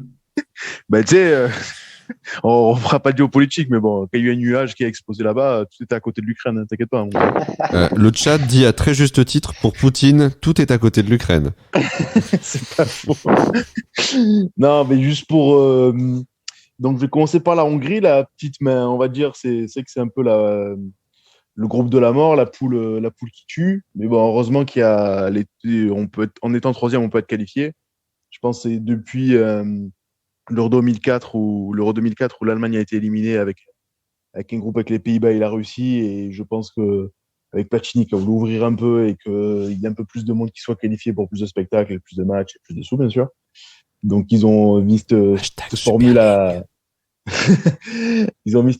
avec le troisième qui peut être qualifié. Et c'est vrai que bon, là, on se dit, ben voilà, il y aura la France, Portugal, Allemagne qui seront qualifiés à tout prix, à moins que la Hongrie fasse une surprise. Le problème, c'est que la Hongrie, qui a beaucoup de joueurs qui jouent là-bas, à part leur gardien fétiche, Peter Boulachi de Leipzig, et avec le défenseur aussi, Orban, qui joue là-bas.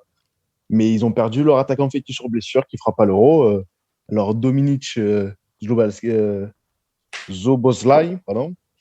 Et le problème, c'est que déjà que tu es une petite nation, si tu perds ton attaquant qui met but sur but, comment tu vas faire contre des grosses équipes? Donc, je me dis, ils auraient pu créer un peu de surprise ou essayer de faire 3 points en faisant un nul ou une victoire surprise peut-être contre le Portugal en premier match d'ouverture. Mais là, ça m'a l'air vraiment compliqué. Et je me dis que bon, ils vont essayer de faire plaisir à leurs supporters et à leur pays, mais ça va être plus un chemin de croix qu'un plaisir de football. Mais après, ils ont tout fait pour être qualifiés en passant par les barrages, en sortant. J'ai noté la Serbie, il me semble. Donc voilà, ils sont déjà très heureux de enfin retrouver une compétition, un Euro, parce que vu que la Coupe du Monde, ils n'ont toujours pas pu se qualifier, mais au moins récupérer au moins un Euro et faire plaisir à tous leurs supporters. Donc bon, on verra, mais j'ai bien peur qu'ils prennent trois défaites et que voilà, et un tour épuisant va, quoi. En tout cas, ils sont de retour après l'Euro 2016. C'est pas mal parce qu'ils n'étaient pas venus à l'Euro depuis 1972. Ouais, c'est ça. Et c'est que déjà, quand ils étaient qualifiés pour l'Euro 2016, ils étaient super contents.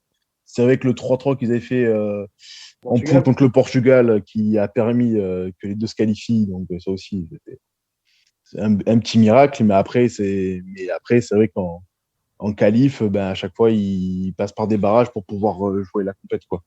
Donc, c'est pas, ça monte petit à petit, mais c'est pas encore ça, quoi. Donc, juste après, je vais vous parler, bien sûr, de l'Allemagne que tout le monde connaît. Une Allemagne en reconstruction. Malheureusement, le sélectionneur a voulu, Joachim Löw a voulu enlever tous les vieux. Au final, il les a ramenés. Donc, Müller revient, Boateng revient, Hummels aussi. Donc, pour l'instant, hier, quand ils ont fait match nul contre Danemark, c'était une défense à 5, alors que depuis tous les qualifs, ils ont joué en 4-3-3. Mais dernier match de qualif, ils perdu contre la Macédoine. Donc, déjà, on se dit, comment, comment cette Allemagne forte et qui gagne tout le temps, a du mal à se renouveler et surtout à trouver une équipe et des vrais leaders. C'est avec un attaquant comme Timo Werner qui tire 12 fois et qui met pas un but, c'est compliqué de gagner un match. On le voit même avec Chelsea. Donc le souci, c'est que même Sané ou Gnabry avec le Bayern, ça marche, mais pas à ce point-là, même dans les gros matchs. Et surtout, ça se voit contre le PSG où vous aurez pu, si Sané jouait mieux les coups, ou une passe d'ess ou un but de plus, ça aurait fait la différence pour la qualif. Clairement. Et c'est vrai que derrière, je comprends pas, ils ont voulu jouer à 5 derrière avec Zule, mais qui était encore blessé, avec des latéraux qui jouent d'habitude, oui, à 5, mais qui apportent pas tant que ça. Je vois pas l'intérêt de jouer avec des latéraux offensifs si tu as déjà 2 ailiers très forts. Donc je sais pas comment Joachim Löw va changer son équipe pour bien intégrer tout le monde, de faire un choix si on met Kimmich, Goretzka et Toni Kroos ou pas, qui on met sur le banc.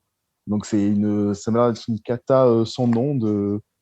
Et surtout que vu que lui, c'est la dernière compète, après il s'en va. Donc je sais pas comment ils vont gérer la chose. Je sais pas si ça va faire comme beaucoup d'équipes ou beaucoup de clubs où quand l'entraîneur dit qu'il s'en va, ça explose les derniers matchs, ou est-ce qu'ils vont quand même en jouant à domicile se ressaisir et comment dire, trouver un surplus de motivation pour essayer de faire une belle compète. Franchement, tu vois, pour rebondir sur ce que tu dis, même si c'est vrai que Joachim Löw quitte la sélection, la Mannschaft, et que c'est Hansi Flick, l'ancien entraîneur du Bayern, qui va reprendre la suite. Quand tu regardes la composition hypothétique de l'Allemagne, au milieu, tu as quand même des distributeurs assez fabuleux. Si tu joues avec Kimmich, Kroos et Gundogan, tu joues avec des mecs hyper talentueux qui vont te dynamiter systématiquement les ailes en lançant Sané et Gnabry. Donc c'est vrai que quand même c'est une équipe qui pour moi regorge de talent offensif. Les gars, je sais pas ce que vous en pensez. Juste un mot sur le potentiel offensif de l'Allemagne, parce que certes perdre contre la Macédoine c'est pas très joli, hein, mais ensuite faut voir le contexte. Derrière, c'est une équipe qui est capable de faire une compétition parfaite. Ils ont à se racheter de la dernière Coupe du Monde où ils sont sortis directement au premier tour. Ils sont pas sortis des poules. Donc il y a quand même quelque chose à prouver. Il y a quelque chose à faire là pour l'Allemagne, je pense. Hein. Hugo ou Martin ou Bruno, si vous avez une idée là-dessus. Pour moi, l'Allemagne a eu quelques petits échecs ces derniers temps entre l'Euro, la dernière Coupe du Monde. Là, ils ont pris une immense tolle face à l'Espagne il n'y a pas si longtemps que ça. 6-0. L'équipe sur le papier reste très très impressionnante. Elle est quand même portée par quelques leaders du Bayern Munich, Müller, Kimmich, etc. Et on verra bien ce que ça donne. Je ne dis pas que ça va être, je vais faire une Roland Courbis, je ne dis pas que ça va être une grande réussite, mais c'est quand même très possible que ce soit une belle réussite. Je dis pas que ce soit une catastrophe non plus. Donc exactement. Donc c'est pour ça. C'était une très belle invitation, Olivier. Donc, voilà. Donc je suis.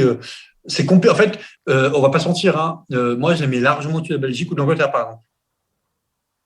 Voilà. Ah bon Si par hasard ils étaient dans un groupe normal, je les aurais mis sans aucun souci premier de la poule. Là, vu le groupe, j'ai aucune idée où je les mets. Non, mais surtout. Bruno, vas-y. L'Allemagne, mentalement, ça reste l'Allemagne quand même. C'est comme tu l'as dit, Müller, c'est un vainqueur. Puis l'Allemagne, ils ont toujours une mentalité de gagnant. Ils ont que des grands joueurs qui jouent dans les plus grands championnats. Même si Löw aurait dû partir, pour moi, il aurait dû partir. Et là, ça aurait été vraiment des candidats au titre. Avec un nouvel entraîneur, avec une nouvelle philosophie de jeu, et avec ce groupe-là, ça aurait été fou. Là, maintenant, je pense pas qu'ils aillent au bout, mais oui, ils vont se qualifier, c'est sûr. Et je les vois aller au moins jusqu'en demi, parce que quand même, c'est une grosse équipe. ils ont l'habitude de jouer ensemble. Ils sont des joueurs de ballon quand même. Faut pas les enterrer. Hein. Ils peuvent finir devant nous. Hein. Ils peuvent finir devant la France. Moi, j'ai un peu peur d'eux. J'ai un peu peur d'eux. C'est quand même l'Allemagne. C'est un peu notre bête noire. J'ai un peu plus peur de l'Allemagne que du Portugal. Et pourtant, le Portugal est fort aussi. Hein. Oui, mais moi aussi. Hein. J'ai beaucoup plus peur de l'Allemagne aussi. Pour moi, le Portugal battrait aussi la Belgique et l'Angleterre.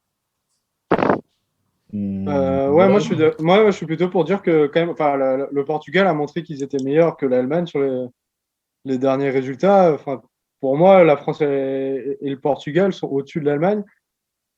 Après, voilà, l'Euro, ils ont peut-être rassemblé une très bonne équipe avec au final des clubs allemands qui ont très bien marché. Hein. Je pense voilà, aux 4-5 premiers du championnat allemand qui, au final, regorgent de talent. Donc peut-être qu'ils présenteront une sélection qui vaut le coup et qui battra la France. Mais en tout cas, sur les 2-3 dernières années, ils ont montré qu'ils étaient quand même un cran en dessous du Portugal et de la France. Ouais, donc juste pour finir, le seul problème, c'est que offensivement, ça va. Et s'il trouve une bonne alchimie, ça le fera. Mais derrière, c'est la catastrophe. C'est que Müller, il n'y aura pas de souci et il sera au niveau. Mais en fait, de ne pas faire le choix de remettre Kimmich à droit et de laisser un mec comme Klosterman qui joue à Mönchengladbach qui sont écroulés totalement à la fin de saison. Gosens qui joue à l'Atalanta, mais plutôt à 5 derrière. Mais est-ce qu'il faudrait rester au système à 5 ou rester en 3-4-3 ou... Bon, à voir. C'est que bon, on verra. Ça peut être le retour d'une grande Allemagne.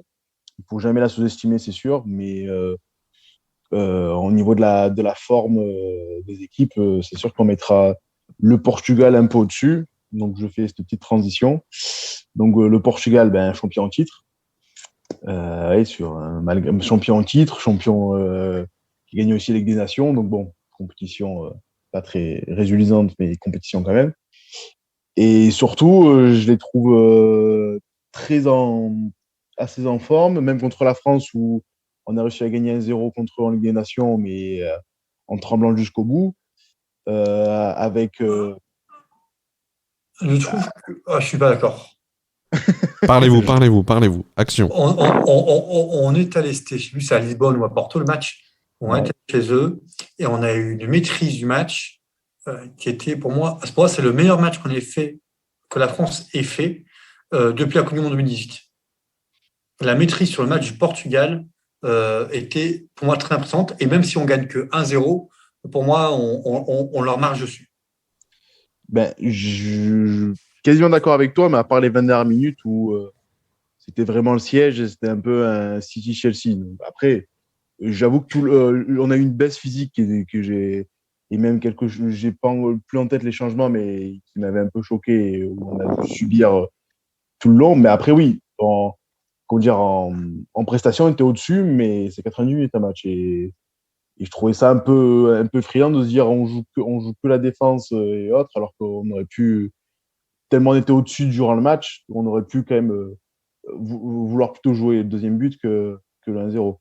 Mais après, oui, ce qui est bien dans ce groupe, c'est qu'avec le Portugal-France, les France-Allemagne et même la Hongrie qui ont rejoué contre le Portugal, il y a pas mal de revanches. Et je pense que le Portugal aussi, voilà, je les trouve très bons et un bon insider parce qu'il y a aussi ce côté de revanche-là. Et surtout, le 11 est quand même très impressionnant. Bon, là, ce sera peut-être toujours Anthony Lopez qui sera titulaire au poste de gardien de but. Donc bon, à voir si dans les grandes compétitions, les grands matchs, il sera bien présent et surtout vu comme il a fini la saison avec Lyon. Mais après, derrière Cancelo, qu'on ne présente plus, José Fonte qui a été champion de France, Ruben Dias et le petit Mendes qui joue au Sporting, mais est-ce qu'il ne se fera pas jouer Semedo du Barça et mettre Cancelo de l'autre côté, à gauche? Je ne sais pas. Mais après, Renato Sanchez, Neves, João Félix, Diogo Jota, Silva, Ronaldo, c'est quand même une attaque de feu, sans compter avec un Adrien Silva qui a mis 28 buts avec la Francfort. Donc bon, je pense pas qu'il va rester sur le banc très longtemps, surtout si Diogo Jota physiquement n'est pas trop en forme. Et surtout, je les vois très, très confiants, très sûrs d'eux pour essayer de regagner ce titre à nouveau. Donc après, il y aura quand même notre France fétiche qui sera là quand même pour les stopper. Et je pense qu'on sera quand même au-dessus. Mais c'est vrai qu'après, en sortant des poules, je pense qu'ils sont très, très durs à sortir après sur un match, quoi. Surtout que je vois, moi, que le Portugal, quand même, reste toujours dirigé par son coach Fernando Santos, qui est là depuis 2014. Il a eu le temps aussi de prendre ses habitudes avec ses cadres dans l'effectif, repérer les petits nouveaux, les petits talents, faire travailler aussi Guerreiro, Lopez, qui sont des joueurs qui ont pris de l'importance dans l'effectif, je pense. Et je me méfie du Portugal. C'est une équipe qui est dangereuse, mais c'est vrai que je vais vous faire une petite confidence qui va peut-être vous faire marrer. Pendant une grande partie de l'année, j'ai cru que Bruno Fernandes, donc de Manchester United, là, qui joue au Portugal, c'était le Mario Fernandes de la Russie. Et je me suis dit, putain, Mario Fernandes, il est monté en compétence, mais genre brutal. Et il y a quelques semaines, en me disant, putain, j'ai regardé les équipes de l'Euro, que je capte que c'est juste deux homonymes, mais qui n'ont strictement rien à voir, hein. Voilà. Donc c'était juste d'origine brésilienne, ouais. voilà, pour casser deux secondes le rythme très sérieux de la conversation. Donc voilà, je préfère que Bruno Fernandes, j'aurais préféré qu'il soit russe, du coup, parce que voilà, on va jouer Bruno Fernandes qui était en pleine bourre avec United, une des stars de cette équipe du Portugal, un de ces joueurs plein de compétences et plein de dangers. Gaëtan, est-ce que tu avais fini sur la présentation du Portugal et est-ce qu'on peut passer au classement et après on pourra enchaîner sur un petit débat sur la position du Portugal. Mais non, je suis con, il y a la France. Putain, mais allô. Non, juste sur c'est que j'ai oublié quand même Bruno Fernandes qui quand même a très bien marché avec Manchester, à part sur la fin où ça. Alors qu'avant il marquait but ou passe DS et sur un match sur deux et qu'à la fin il était moins performant, comme toute l'équipe de Manchester. Et c'est vrai que Guerreiro qui après a été pas mal blessé, donc bon, je pense que s'il est apte, il reprendra sa place sur le côté gauche. Mais c'est vrai que c'est qu'il y a beaucoup de talent dans cette équipe et je pense que ils vont se qualifier sans problème. Et voilà, après sur un match, sortir cette équipe, ce sera très compliqué. Et on va finir quand même avec nos bleus fétiches, parce que bon. Nos bleus, je pense que voilà, champion du monde, très bien qualifié, en demi-finale de la Ligue des Nations, voilà, tout va bien à part le jeu. Donc le problème, c'est que pour le jeu, Didier Deschamps a dit on va reprendre Benzema. Je pense que vu que Giroud ne marche pas du tout et ne joue pas, donc, il s'est dit, étant pragmatique, il a rappelé un attaquant qui marche et qui pète la forme cette année. Et on va espérer qu'avec notre attaque de feu, tout va bien se passer. Moi, le souci que j'ai, c'est que voilà, dans le jeu, c'est toujours pas ça. Donc, contre des équipes comme la Hongrie, qui seront tous derrière, j'espère que ce sera pas trop galère et ce sera pas des matchs pièges. Contre l'Allemagne ou surtout le Portugal avec une grosse défense, et avec la charge d'orange à chaque fois, est-ce qu'on va arriver quand même à faire péter les verrous et à mettre beaucoup plus de buts. Et après, le souci, c'est que voilà, sur un match, sur une autre équipe, sur l'Espagne, la Belgique, je pense qu'on y arrivera, mais c'est jamais simple. Donc, je suis très confiant quand même pour qu'on y aille, mais j'ai peur que ce soit encore pas. Au niveau du jeu, ce soit pas encore si beau qu'à la Coupe du Monde 2018. Quoi. Alors, c'est des questions qui sont trop importantes pour être juste balayées sous le tapis très rapidement. On fait juste un petit tour de table sur l'équipe de France et sur votre vision des choses là après ce petit match de préparation, le premier de la série des deux qui nous attendait avant le début de l'Euro contre le Pays de Galles qu'on a gagné 3-0 hier soir. On va commencer peut-être par Bruno. Bruno, toi, ton sentiment sur l'état de forme de l'équipe de France avant de rentrer dans cette compétition? Ouais, alors moi j'ai juste envie surtout de souligner le fait qu'on fait beaucoup trop les malins en conférence de presse. Je sais pas si vous avez vu passer ça, mais Coman qui dit on a la meilleure attaque d'Europe et du monde, qui est repris par Tolisso qui dit je pense qu'on a la meilleure équipe du monde. Benzema qui dit pareil. Benzema, mais c'est incroyable. Et l'équipe, là, je sais pas si vous avez vu la une aussi, le monde nous les envie avec notre attaque. Mais on va se prendre une clim d'enfer. On va se prendre un Sénégal. Non. Les attaquants du PSG qui s'auto-congratulent.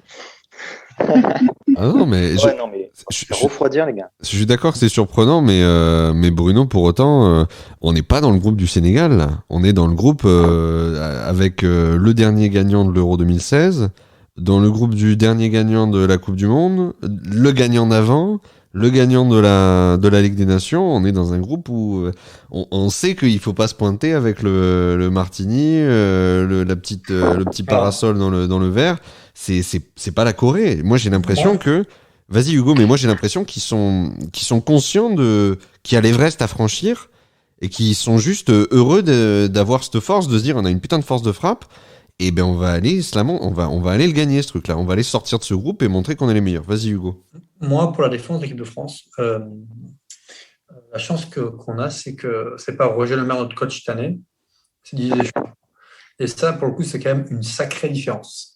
Je suis assez d'accord avec Olivier sur le fait que finalement, ce qui peut nous sauver de notre prétention hallucinante en ce moment, c'est le fait qu'on soit avec des grosses équipes et que du coup, on ne puisse pas se permettre d'y aller à moitié. Dès le début, on doit y aller à fond. Par contre, je ne sais pas si ça est fini, Bruno, parce que là, je vais enchaîner sur un autre sujet. Ah non, non, mais j'aimerais bien répondre parce que Oui, continue. Olivier, tu peux le dire autrement. Tu peux dire on a une très bonne équipe, Oui. on va se friter avec les meilleures équipes du monde dès le début Mhm. et on va essayer de faire le mieux. Tu vois, tu le formules comme ça. Bien Là, sûr. on est la meilleure équipe du monde. Enfin, Ouais, je suis d'accord. imagine, toi, tu es Kimmich qui a été humilié par le PSG ou Thomas Müller, tu Tu vois vas voir. ça, tu le montres à tous tes potes et tu dis les gars, on va les déboîter. C'est clair. Voilà, c'est juste la base du foot de faire semblant que c'est les autres qui sont meilleurs que toi. Mhm. Enfin, Après, est-ce qu'il n'y a pas aussi le rôle de la presse, parce que tu l'as dit toi-même, la une de l'équipe, elle est voilà bleu, blanc, rouge avec Mbappé, Griezmann et Benzema au milieu. Est-ce qu'il n'y a pas voilà un gros emballement médiatique suite à notamment le retour de Ah, Benzema en certain. équipe de France? si, Voilà, si, parce si. que tout le monde a hâte de Ouais. voir ce que ça va donner, les pros comme Mhm. les Antilles. Mais d'ailleurs, ça peut faire du bien à Griezmann, à Mbappé, etc. Parce que pour une fois, on entend un peu moins parler pour. Ouais. Le coup de projecteur, il va être sur Benzema, et Benzema, ça tombe bien, les projecteurs, il sait faire. Il est au Real de Madrid depuis 8 ans maintenant, je crois. Il sait faire avec ça, les feux des projecteurs. Donc franchement, c'est vrai qu'il y a un emballement. Bruno, tu as tout à fait raison, Hugo aussi, il y a un emballement, et ça ressemble, et j'ai entendu sur RMC Emmanuel Petit, d'autres dire encore que ça ressemble vraiment au cas de figure d'avant 2002, où on disait, on est champion, tu vois, on arrive, on va retourner tout le monde. Et c'est vraiment le truc à pas dire quand t'es dans l'équipe, quand t'es dans le groupe avec des équipes comme le Portugal et l'Allemagne qui peuvent avoir envie de te retourner si tu fais trop le beau dans la presse avant d'avoir mis un pied sur le terrain. Je suis d'accord. Surtout que pour moi, il y a trois éléments qu'il faut prendre en compte. Un, on n'a pas tant une profondeur de banc incroyable que ça, notamment au milieu de terrain ou derrière. C'est-à-dire que si on a un blessé ou un suspendu, c'est tout de suite, il y a un gros delta entre notre titulaire et notre remplaçant, notamment au milieu de terrain. Si on perd Pogba ou Kanté, on va pas se mentir, Tolisso, c'est quand même un cran inférieur, surtout qu'il revient de blessure. C'est plus light. Il n'a pas beaucoup joué avec le Bayern. Deuxièmement, il y a un deuxième critère qu'il faut prendre en compte, c'est la préparation physique. Normalement, quand on se prépare pour une compétition comme ça, on se prépare pour être physiquement prêt moyennement sur les poules et pour arriver au top sur les quarts, demi-finale. Là, le défaut, c'est que la préparation physique, on va devoir la faire pour être près des poules parce qu'on n'a pas le choix. Donc, il va falloir également vérifier qu'on puisse tenir sur la durée, c'est-à-dire être capable d'être à fond physiquement dans les poules et également sur les matchs suivants. Et enfin, il y en a un critère qu'il faut prendre en compte, c'est la composition tactique mise par Deschamps dans les matchs. Alors, Deschamps est un très bon tacticien, donc je pense qu'il a prévu le coup pour que notamment en phase défensive, ça soit différent. Mais depuis le Milan d'Ancelotti, j'ai plus le souvenir d'une équipe qui jouait avec autant de joueurs axial et qui a gagné une grande compétition. Vous savez, le Milan d'Ancelotti, c'était notamment cet arbre de Noël avec trois milieux à plat et après un 10 et deux joueurs devant.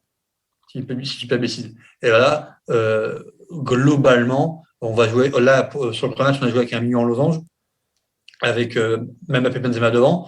Après, on verra comment ça s'articule parce que je sais que Deschamps, il ne va pas juste s'arrêter à une compo basique. Il risque d'avoir pas justement défensivement, offensivement. Mbappé qui risque de décrocher sur le côté. Benzema également qui peut largement se décrocher sur un côté si besoin à un moment donné.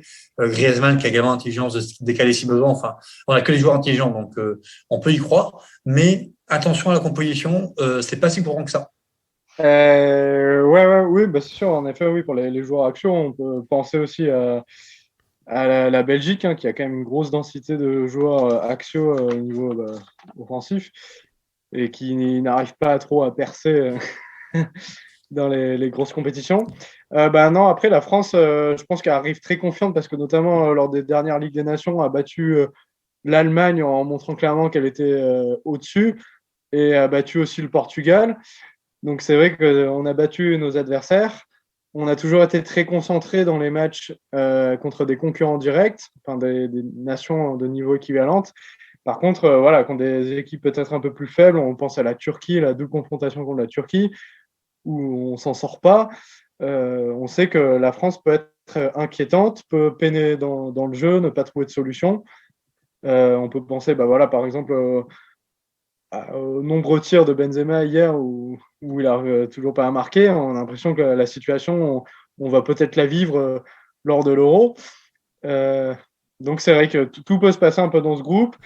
Forcément, on arrive un peu confiant et c'est notre travail d'écraser un peu la concurrence. Mais pas la charrue avant les bœufs quand même avec Benzema, le pauvre, il vient à peine de mettre le pied sur le terrain, il a tout raté, arrête, moi il a été impliqué dans toutes les phases, j'exagère, mais dans un très grand nombre de phases offensives hier, il aurait mérité d'être récompensé même au-delà du penalty, il aurait pu marquer à d'autres moments. Le proto, oui, bien sûr.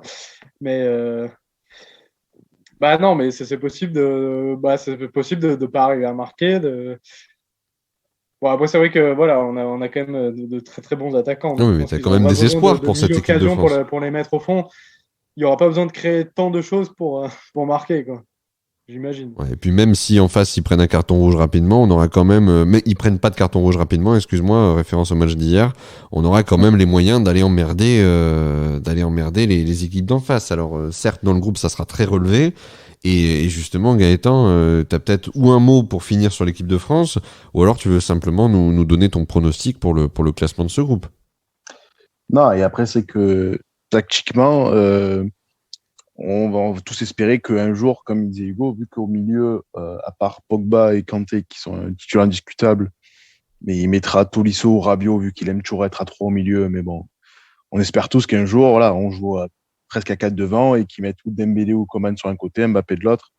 Et là, on aura vraiment une attaque du feu de Dieu. Et je pense que ça peut marcher et que vu comment on défend quand même assez bien, vu les mecs assez solides derrière, ça causera pas de soucis. Après, vu que Deschamps n'aime pas avoir ce jeu de transition tout le temps et un match où ça va d'un but à l'autre, c'est sûr qu'il ne le fera pas. Mais le problème, c'est que Rabiot ou Tolisso, c'est pas Matuidi et ça le sera et ils le seront pas comme en 2018. Bon, on espère que ça tiendra, que malgré avec un milieu à 3 un peu avec deux forts et un moyen, ça suffira pour faire une très belle compétition. Mais bon, on aimerait tous que Deschamps il lève un peu le levier du défensif et passe à l'offensif. Et là, je pense que tout le monde sera content. Mais il recherche de l'équilibre.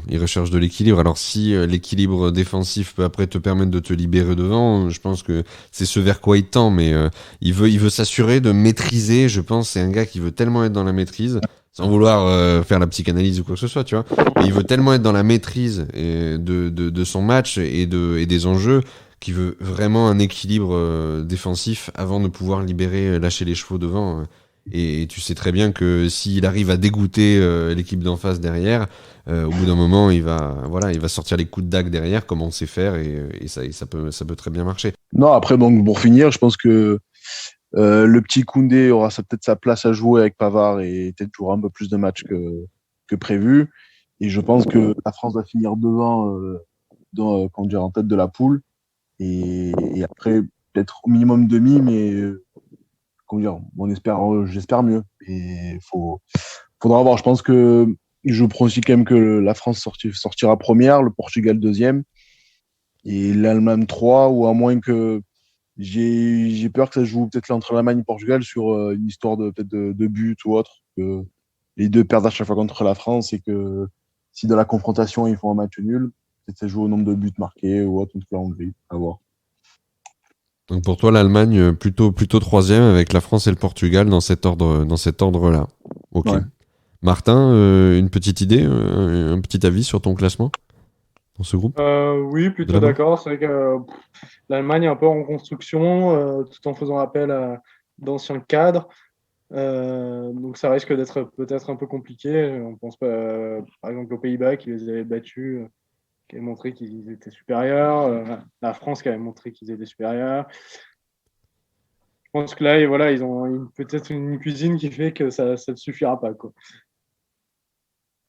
Donc au niveau de ton classement, toi tu les vois toujours 3e et la France devant le Portugal. Alors, c'est le dernier match, ça, France-Portugal. Portugal-France, ouais, tout à fait, exactement. C'est le dernier match de la France.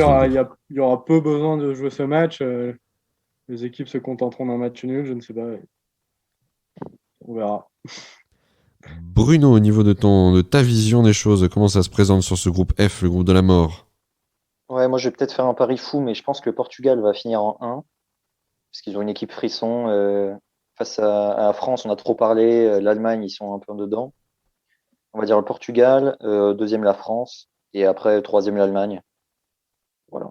C'est un peu un coup de folie, mais le Portugal, je les sens bien. Pourquoi pas, ils ont. L'Allemagne joue à domicile, mais bon. Et le Portugal, ils ont un titre à défendre, donc ça peut s'entendre aussi. Ouais, puis ils ont une équipe, franchement, qui fait plaisir, qui fait rêver. Et j'allais dire le meilleur pour la fin, peut-être, Hugo. Sympa. Ah mais il faut bien le. Il a quand même eu le groupe le plus pourri pour l'instant. Il s'est tapé la Macédoine, l'Ukraine et tu vois et les deux autres oubliés là que j'ai zappé. Mais donc il faut un peu le châtier quand même. Donc Hugo, je t'en prie. C'est pour le classement, c'est ça? Exactement. Ton avis sur ce classement? La Hongrie en premier. D'accord. Donc on est sur un classement complètement fantaisiste et absolument pas respectueux. Non. Alors en fait, ce qui est rigolo, c'est que finalement c'est peut-être les équipes qu'on connaît le mieux. France, Portugal, Allemagne, c'est quand même partie des équipes qu'on maîtrise. C'est peut-être le groupe du coup qu'on maîtrise le plus tous. Mais par contre, c'est clairement le plus difficile aussi à juger, tout simplement parce qu'en fait, il y a énormément d'incertitudes. Donc moi, j'ai envie de dire France, Allemagne, Portugal, Hongrie, mais difficile, quoi. Difficile. C'est peut-être le groupe sur lequel j'affirme le moins. Je dis France parce que c'est la France. Hein. Ouais, c'est le cœur qui parle. C'est ça. Ah, mais c'est le groupe le plus compliqué à pronostiquer dans le sens où voilà, il y a des équipes avec énormément de certitudes offensives, énormément de choses à prouver aussi. Et alors justement, on n'a pas parlé, on en a très rapidement parlé, la règle de la qualification meilleur troisième, parce qu'en vérité, est-ce que finir troisième de ce groupe est définitif? Est synonyme d'une élimination, ou en tout cas d'une non-qualification pour le Portugal, la France ou l'Allemagne? Non, si tu es troisième, tu es qualifié. Non, mais oui, tu rencontreras peut-être une équipe qui est jouable, quoi. Donc il y a 4 qualifiés sur 6. Mais tu rencontres un premier à tout prix, donc bon, à voir. On peut penser par exemple, je sais pas, à l'Italie ou de faire des équipes. Il y aura certaines poules où le premier sera peut-être jouable. Quoi. Attention à l'Angleterre. La poule Italie, Suisse, Turquie ou même l'Ukraine ou les Pays-Bas. Ouais, exactement. Pays-Bas, Ukraine, là, c'est jouable. Un petit mot de la fin éventuellement, non? C'est-à-dire qu'on n'est pas obligé de faire un petit mot de la fin parce que de toute façon, il y aura le retour avec les frères Maximilien et Barthélemy. Un euro avec autant de villes, autant de pays, je sais pas comment on va s'identifier et comment on va se dire c'est un euro, quoi. Ça va être. C'est vrai qu'il y a 12 stades différents. Ah ouais, ça va être. Ouais, c'est dingue. Après, c'était pas mal pensé pour le public dans le sens où c'était vraiment censé permettre à un maximum de supporters de venir participer à la fête, quoi. Donc c'était pas mal. Mais le problème, c'est que le Covid a un petit peu bouleversé l'affaire, quoi. Mais c'est un format original, hein. Je crois pas que ça a été fait avant. Hein. Ah non, c'est la première fois. Déjà, quand il y avait quand tu as 2 pays, c'est déjà quelque chose. Mais là, autant de pays et voyager autant. Ben, en tout cas, messieurs, merci beaucoup de votre participation à cet épisode de ce soir. Merci pour vos avis tranchés, très précis sur les pronostics concernant les groupes dont on a parlé ce soir. On a hâte de voir cet Euro 2020. Il s'est fait attendre, on l'a dit en préambule, pendant toute une année. Et on va vraiment se régaler. C'est déjà la semaine prochaine. Et je suis sûr qu'on aura plein de choses à en dire. Merci à tous d'avoir participé. Très bonne soirée à tous. Ciao. Merci. Ciao. Et à bientôt, à très bientôt sur le Renard des Surfaces, les garçons. Oui. Ciao. Ciao.